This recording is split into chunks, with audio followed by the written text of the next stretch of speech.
La génération 2026 va être la première à arriver sur le marché du travail en ayant pu faire toutes leurs études avec des IA, des chatbots comme ChatGPT. Alors si l'IA peut être un vrai allié au niveau des études pour t'aider à étudier, ça devient un ennemi très concurrentiel au niveau du travail. Dans les métiers intellectuels comme le développement informatique ou le service client, les entreprises n'hésitent pas une seule seconde à virer tous leurs employés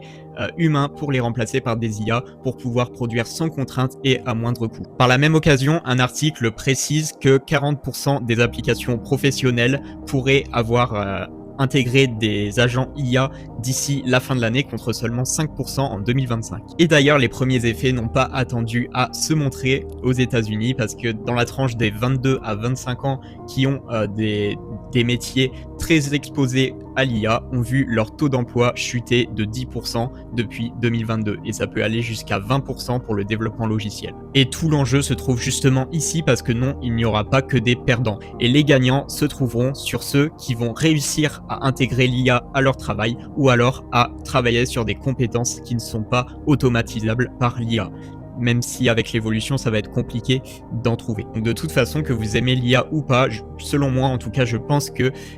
on n'a pas le choix de s'adapter, va falloir vivre avec son temps comme on dit, et intégrer d'une manière ou d'une autre pour ne pas se faire remplacer et donc faire de l'IA son ami plutôt que son ennemi, parce que je pense que c'est un terrain où on va largement perdre vu à la vitesse à laquelle ça progresse.